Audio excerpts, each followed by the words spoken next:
Alright guys, welcome back to Strong Successful Male. So for today, I'm going to go over this great email that was sent from a subscriber. This other guy sounds like he's probably his early to mid 50s, a father of 4, and he is a widower.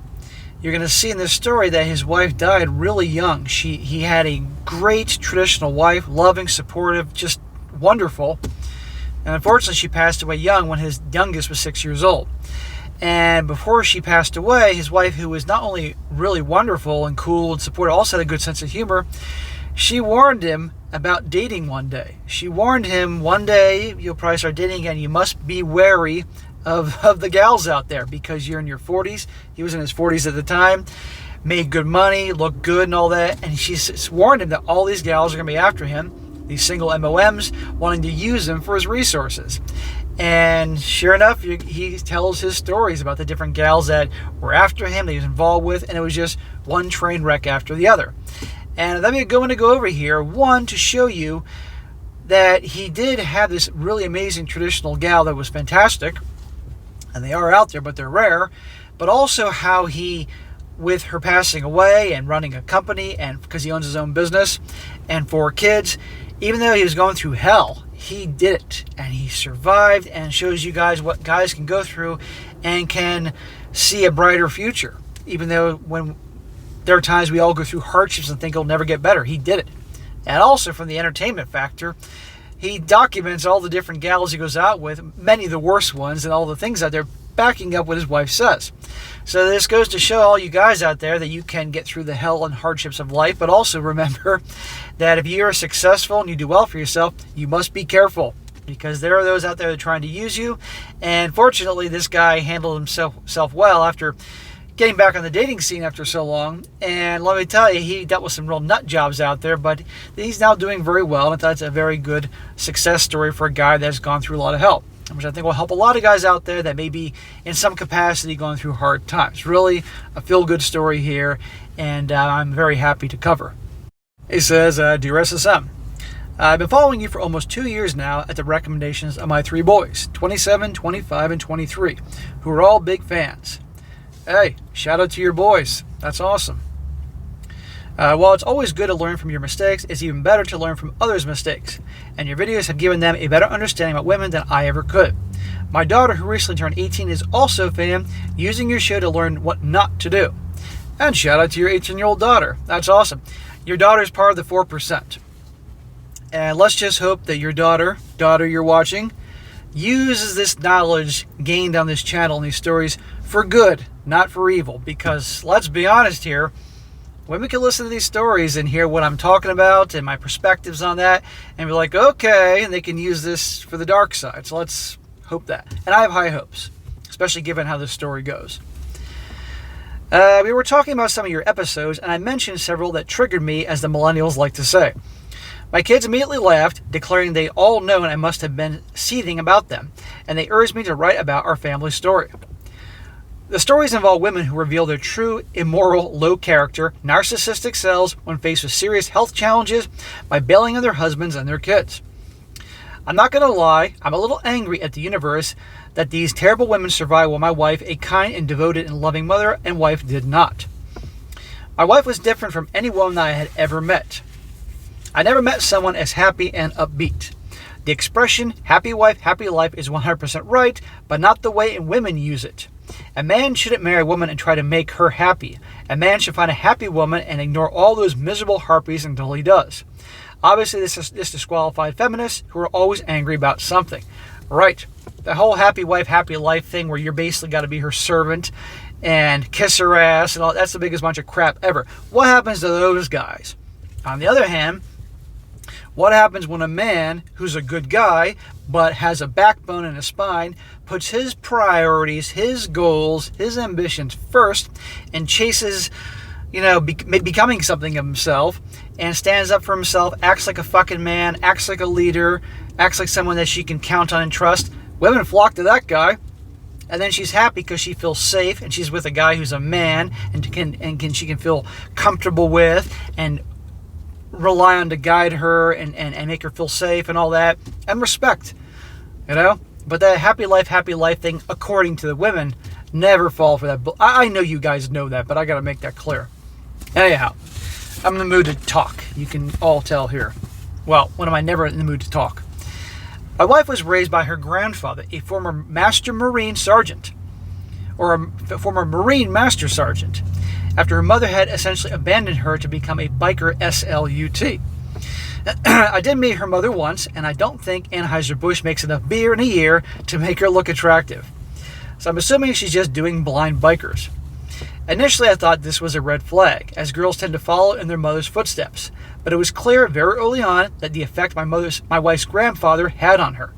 So that's rare, because your wife very easily, if she had a piece of trash mother, could have ended up that way. So it's likely your wife saw her and said, oh my God, she's garbage, and she abandoned me. I'm never going to be like her. And so that's great.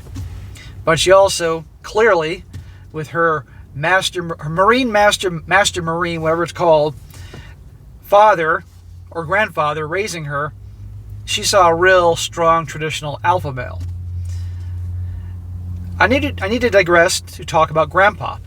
During World War II, he lied about his age to enlist in the Marines at 16 years old.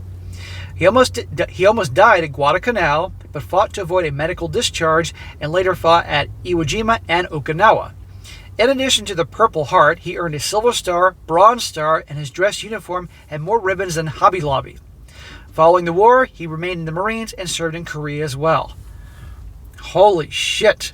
Man, top respect to the grandfather here. This guy is a badass. I don't want to mess with him. Despite being the badass, like the badass of badasses, like so many other of the greatest generation, he was quiet and humble. But when he spoke, you knew darn well you better listen. Accountability, self-discipline, and respect were key. And if you lied to him, you lost his trust forever. I will forever owe him a debt of gratitude because these values he passed along made my wife a great spouse. We disagreed over things over the years, but we did not fight. While things got heated sometimes, there was no yelling or screaming. That's great. You're going to be married to someone for a long period of time, or be together with someone a long period of time. You're going to disagree about things. That's just how it is. Otherwise, you're basically dating yourself or married to yourself. But there's a way to handle things with good communication, not just screaming and throwing dishes at each other or being passive aggressive or silent treatment, that bullshit. You talk like fucking adults, and and even then you may not see eye to eye, but you can at least respect each other's, agree to disagree sometimes. My wife and I got married soon after I graduated college. Too young, I know. Yeah, smack. Too damn young. But you got lucky with her. Her wedding ring cost $75 and mine was $50. The ceremony was in the living room of our apartment with her grandpa and my mom. Dad had passed away when I was in high school. Having grown up with only her grandpa, her grandma died when my wife was young, my wife wanted a large family. I agreed with the understanding that 1, my career would need to be more stable, and 2, we would need to own our own home. I grew up poor and my parents moved from apartment to apartment, so I wanted stability for our kids. That's more than reasonable. And let's be honest, you're helping her with the stability of the job and owning your own home. Well, think about that. We both got jobs, but while we were saving for our house, we got the news that Grandpa had cancer. It had been diagnosed way too late and he had only a few months to live. He'd always said he'd rather die at home than a hospital, so my wife and I agreed she would return to his house 1,000 miles away to care for him. It was really hard for her, and every night we talked for hours, back when long-distance calls cost money. But I knew I made the right call in marrying her. Everyone talks about how important family is, but she was proving it. You couldn't have pried her away from his bedside with a crowbar. When he finally passed away, he did so with his granddaughter holding his hand, saying how much she loved him, and reassuring him that she'd be okay. Your wife is awesome and rare. That's great. And you know what? that probably made his final moments so amazing. And you know what? I'd want to go at home too. Fuck, I want to be in a fucking hospital. One of the greatest indecencies of my wife's mother took place a couple days later. Grandpa was a highly decorated Marine and was loved by both his retired Marine buddies, along with some of the young Marines he met after his service. His funeral was attended by dozens of current and former Marines, many in their dress uniforms, and featured the famous 3-volley, 21-gun salute. To this powerful and somber event, my wife's mother showed up to receive the folded flag in flip-flops, jeans, and a tie-dye shirt. Oh my God. I'm surprised your wife didn't say, "Get the F out of here." Well, given that Grandpa was World War II vet and Korea vet, and probably the mother, we described the mother, she probably was a stupid hippie.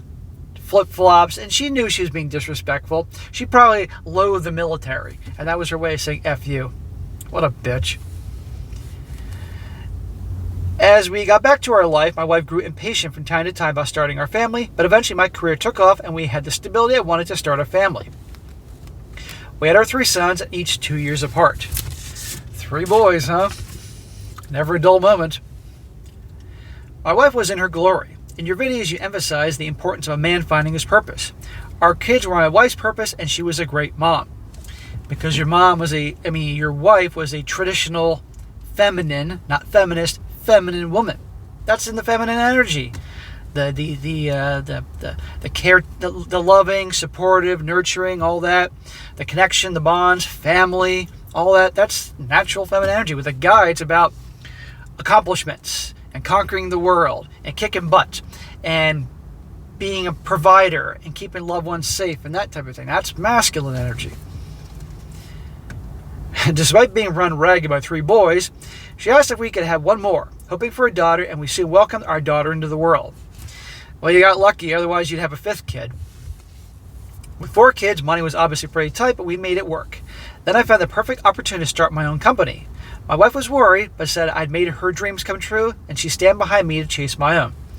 That's awesome. That is support. Because starting a business is a risk no matter what. But when you have mouths to feed and bills to pay, that's taken on a lot. But she was really trusting you. She was in her feminine, trusting you as a masculine man to make it happen one way or another. It takes balls, my man, to do that. It wasn't easy. There were a lot of early mornings and late nights working in my home office, aka the dining room table. After a tough year and more than a couple bounced checks, I landed a couple major clients in short succession and things took off.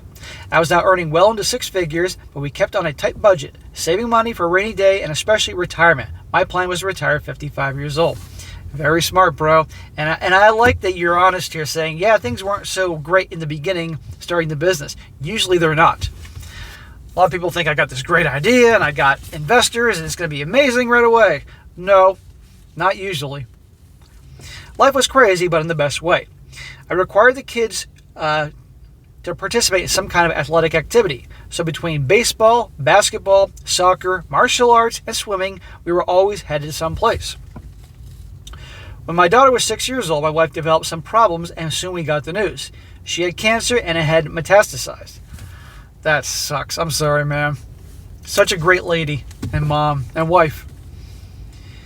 Ever the optimist, my wife immediately bought an expensive bottle of champagne, explained that we would save it to toast her beating cancer.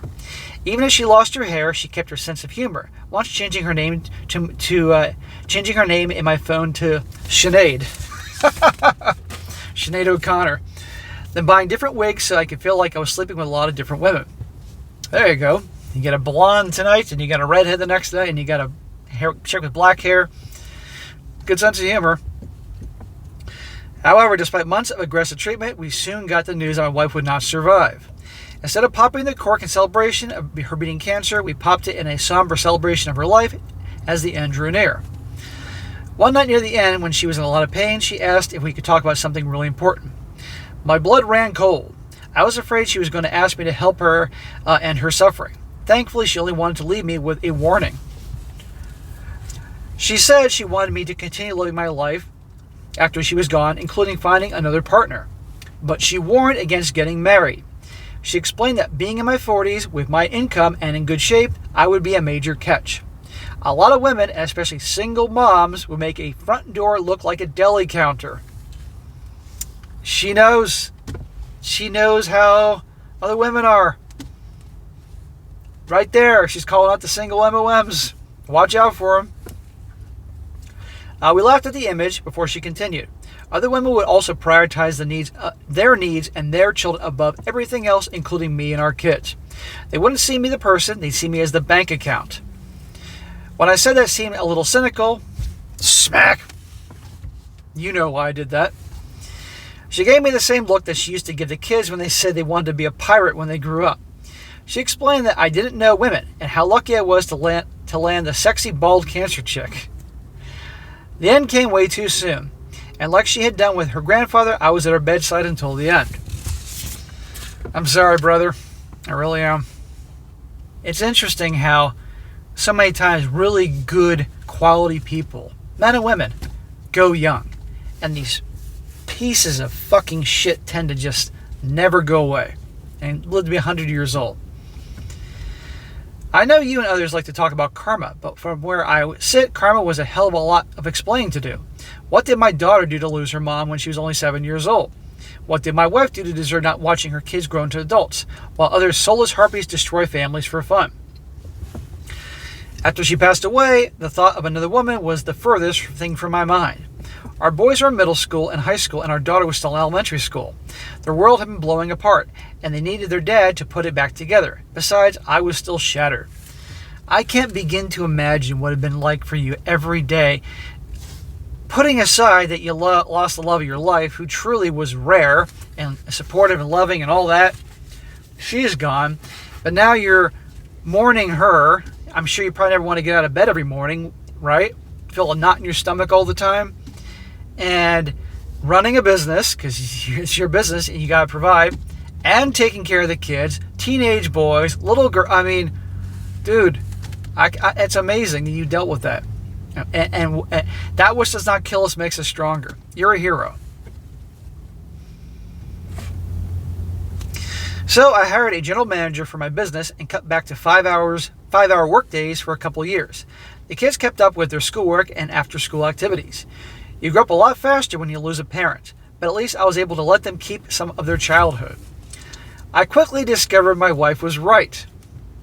Less than 1 month after my wife passed, some of the women my wife knew began showing an interest in me. She told you. Even worse, some were married. It was gross. I'm pretty clueless when it comes to flirting, so I bet the number was even higher than I suspected. She told you. Man in his 40s, he's still in his prime, owns his own company, does well, good looking, obviously likable guy. Yeah, she knew darn well what was going to happen. The most blatant was a woman from my kid's school. She wasn't even subtle about it, saying she sympathized with how lonely I must be less than a week after my wife passed away. Oh my God, she's shameless. Thankfully for me, I knew her reputation in advance. She had more contact with men's DNA material than our state crime lab. After about 5 years later, my kids were older and I decided to think about dating. It was a complete disaster. Well, let's think about it. How long had it been since you were dating, right? And things are quite different. I made the mistake you warned against about taking a woman to dinner. I'm an old-fashioned guy, so the guy paying for dinner just seemed natural. This is why I tell guys, meet up for a drink. Keep the dates inexpensive. A cup of coffee, a cup of tea, a cup of fucking a can of Coke, a beer, a wine, nothing fancy. Otherwise, you're going to go broke. And there are gals that will use you, foodie dates, as I've done articles about that back in the day. Free meal. Nope, just a drink. And if they turn you down, guys, for all you guys that are new to this, for just meeting up for a drink just to get acquainted, then you know everything you need to know. The first woman I asked for a date proceeded to order the most expensive item on the menu. Then she ordered several glasses of more expensive wines. The check came to $150, of which only $40 was mine. During dinner, she said she could tell I was different. I think it meant that I made more money than most of the other suckers who took her out to dinner. As we left, she didn't even thank me for dinner, and I realized I was just a meal ticket.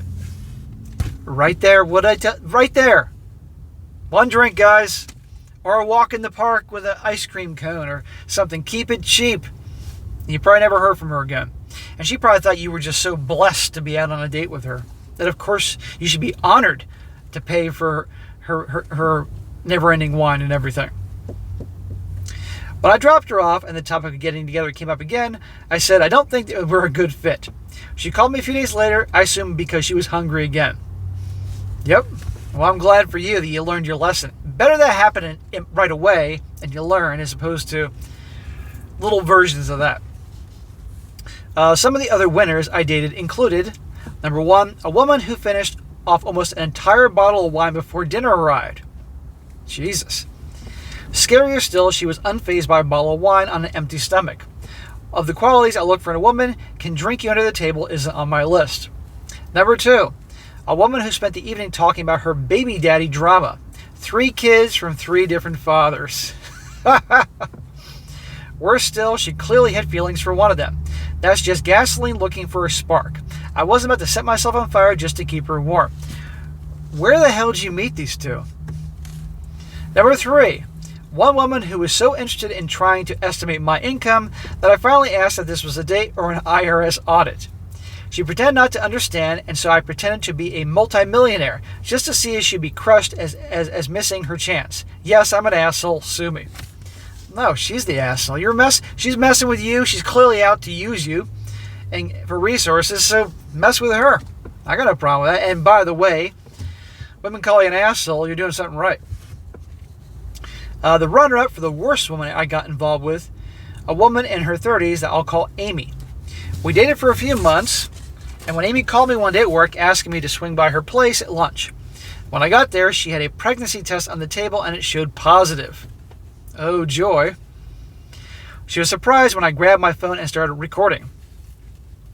I asked her if it was her pregnancy test. She got upset and said, "Of course it's my test." So I asked her, "Who was the other guy you're sleeping with?" That made her really angry, and she denied there was anybody else, spouting the usual, "How dare you" crap, and obviously the condom has failed. At this point I told her, "You're either lying about the test or you're lying about sleeping with someone else. Either way, you're trying to baby trap me and we're done. I had a vasectomy after my daughter was born." Ha! Cue the waterworks and the bullshit about the vasectomy failing. My only concern at that point was making sure the door didn't hit me on the way out. I told her to delete my number and never look back. Good for you, man. So, remember when your wife was telling you about all the nut jobs out there and you were kind of like, what? Right? She blew up my phone with calls, voicemails, and texts over the next couple of days, but eventually understood I meant it when I said we were over. I found out later from many friends, or from mutual friends, that she didn't have another kid. So it was either a lie, a miscarriage, or a procedure, not that I care. However, the grand prize winner for crazy was a woman who I never even shook hands with. Oh, do tell. She was the mother of my daughter's best friend from middle school. I'll call her Amanda and her daughter Sarah. Sarah lived on the other side of town with her mom in an apartment across the street from the middle school. So she and my daughter would often hang out after school, and I'd pick up my daughter before dinner. One time, I was running late, and when I called, Amanda offered to drop off my daughter. Being polite, I invited her in, and for Amanda and Sarah to join our family for dinner. Okay, that was polite. Your daughter's friend and the mother. Okay. After dinner, Amanda went on and on about my beautiful home, while she walked around like she was casing the place. Amanda was pleasant enough, but I had no interest in her. Over the next few weeks, Amanda's clumsy flirting was so obvious that even someone as clueless as me caught on. When she asked if I was seeing someone, I made the huge mistake by admitting I wasn't, and even though I explained I wasn't looking for a relationship at the moment, the full court press began. Guys, one of the easier ways to a situation like that is say, yeah, I'm already seeing someone or something like that. Or a girlfriend. That can help a little bit. But then again, as the saying goes, there's nothing more attractive to a woman than a man who's taken. So, but by saying you're not seeing anybody, oh Jesus. Despite my claims, she'd say things like, every man needs a woman, and raising girls is hard, your daughter needs a woman's perspective. I finally explained in no uncertain terms I was not interested in dating her or anyone else. I hoped that would put a stop to her campaign. How wrong I was. Amanda soon began trying to manipulate my daughter, saying that if Amanda and I got together, she and Sarah would get to hang out even more, and maybe they could become stepsisters someday. It's one thing that she won't take no for an answer with you. It's another thing when she's trying these games to mess with your now teenage daughter, obviously emotional, hormonal teenage daughter who doesn't have a mom there, with her head like that. That ain't cool. That's fucking low. My daughter tried to sell me on the idea, and I couldn't blame her. She was 13 years old, living with her dad and 3 older brothers, so of course she'd want her best friend as a stepsister. So she was successful in manipulating her daughter in that moment. I tried laying my daughter down easily, but I told her that while Amanda seemed like a nice person, I lied. I was not interested in a romantic relationship with her or anyone else. Unfortunately, when my daughter passed this along to Amanda, all hell broke loose. You remember the whole thing about women and rejection? Amanda turned Sarah against my daughter, claiming I said that we were too good for them. Her daughter began calling my daughter a snob at school, and middle school girls, being middle school girls, they turned into vicious little bitches. That is terrible. That is effing terrible. Now I know why your daughter watches my channel. I'm sorry, daughter. But you know what? Daughter, I know the daughter's going to watch this. Even though that was her mother putting that shit in her head, I know how evil people can be in middle school, especially gals. So, by you having success, daughter, you get to have the best revenge on her. Needless to say, my daughter's last year of middle school became miserable thanks to Amanda. This terrible woman unleashed a vicious mob of middle school girls on my daughter simply because I wasn't interested in her. It's one thing to do that to you, but to your daughter, Remember, daughter, again, success is the best revenge. Thankfully, high school was a lot kinder to my daughter. She made new friends, especially after joining the volleyball and softball team. Graduating to the top of her class, and she's attending college to become a veterinarian. That is great. That is awesome. I love veterinarians. I have a whole new love for veterinarians after my 2 weeks of hell. You guys may have heard me mention another channel or the other day that Christmas Day, my girl cat, my 13-year-old girl cat who I love as a daughter, not good.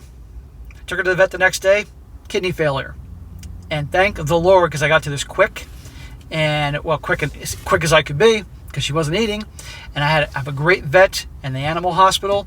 They were able to get her back good enough. She can come home. She's on the necessary treatment and medications. She's doing well. She's eating like a hungry horse again. And I got some time with her. Not a lot of time, but I got some time. And I thank the vets. They were fantastic. So that's great. Your daughter is going to become a vet. I think that is wonderful. I eventually learned the value of a coffee date. There you go. I met a nice woman I'll call Donna. We get along well and enjoy each other's company. She has 2 teenagers, so no sleepovers, which I respect. So she's a single mom. Okay, that you said you're having a good time with her and she's not like the other wackos, but let's remember. Now, I get you're going to have a lot of people with kids, and a lot of people are divorced nowadays, but as cool as she may be careful. Take your time. Remember your wise Jedi words of your wife. Her ex lives across the country, so no drama there. And aside from the occasional home repair favor like replacing the ceiling fan in the kitchen, she doesn't ask for much. Neither of us are interested in marriage, though I'm wary of the day she might change her mind. Dude, the odds are very much she'll change her mind, and don't do it. You and your assets are for you and your kids one day, not for her or anybody else. Remember what your wife said. I get you probably would like to have someone you can spend time with, and obviously your daughter's now 18, will be leaving the house, and it'll be just you and the dog or the cat, or I'm sure you must have animals if your daughter's going to become a vet. Be careful. The house is way too quiet right now that the kids are gone. That's what I was thinking. It was too much a house for one man and 3 dogs, so I sold it and bought a lake house. It's bittersweet leaving the home where my wife and I raised our kids, but it's time for the next phase of my life. I'd like to close with a few words here. To my kids, you are the greatest accomplishment of moms in my life. You've grown into amazing people. If mom were alive today, she wouldn't just love you as your kids, she'd love you more for the people you've become. That's awesome. To your listeners, I remind you that you're stronger than you think. Life knocks us all down. A winner is someone who gets up just one more time that has been knocked down. Yes, life is going to knock you down, guys. Life is going to be never-ending bullshit. But you have to keep on going. Keep taking the hits. And he says to SSM, There's a saying that men aren't born, they're made. Thank you for all your videos, which are teaching so many how to walk among men instead of playing among boys. Good luck and happy 2024 to all. Bro, that was a great story. I really enjoyed reading that. Really, I have. And I'm sorry for everything you went through, but you went, like I said, your wife died young, 6-year-old daughter, boys in middle school boys, God almighty, one's enough, but 3 of them, and running your own business, and taking care of all of them, and mourning your wife. Like I said, I bet there were days, many days, that you didn't want to get out of bed. You just want to pull the covers over you and just go to sleep, because at least when you sleep, you're at peace. But you did it.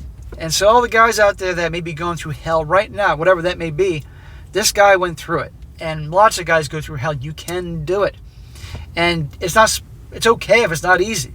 And it's not okay if you need help. And it's not okay, and it's okay if you even cry sometimes. Just don't let anybody see it. Or any women see it. But you're going to be all right. And this guy proves this. And on the whole dating thing, his wife nailed it. Exactly. So guys, you guys that are making something yourselves, and maybe you're in your 30s or 40s or so, maybe you've been divorced or widowed or who knows what, or just a single guy, they're after you. They don't give a crap about you or what you want. They're there to see you as a meal ticket, as a bank, for them, or they have kids and all that, and you got to be extremely careful. Like I said, gals can scan the room like the Terminator and find that guy, whether he's the pushover nice guy or just a successful guy who has his shit together, and think resources. So you must be careful. And you're going to go through a whole lot of bad apples before you can hopefully find a good one. Because there are some good ones out there. It's just unfortunately very, very rare nowadays. It is unfortunate, really. This guy's wife who passed away, she really was something rare, and that's fantastic. And I really think it was thanks to her Marine grandpa. They really raised her old school Marine grandpa, who was a badass. I think that's awesome. So, bro, with the gal you're dating right now, have a good time. Enjoy yourself. But remember what your wife said. Remember it. Play it over in your head over and over again. You don't need to get married. You want to spend time with her? Great. Have a good time with her. But remember, she still is divorced and with teenagers, and you are a successful guy with resources. Your resources should be for you, making your life happy and your children. And one day, those assets that you've built over time, the investments, will then go to your kids and grandkids, not to somebody else's. And I'm sure loneliness will get in the way. Sometimes it can get in people's heads. Be careful. That's all I'm going to say there. But anyhow, than that, I really wish you one. I appreciate you sending your story. Really enjoyed this one. All right, guys, that is it for today. Be sure to comment down below. Let us know what you think. Give this guy a shout out. Give this guy a shout out for all being strong and persevering through all the hell he went through.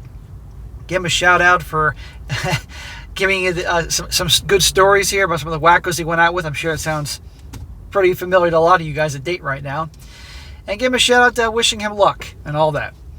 And be sure to like the video, share with your friends, and subscribe. And I'll catch you next time.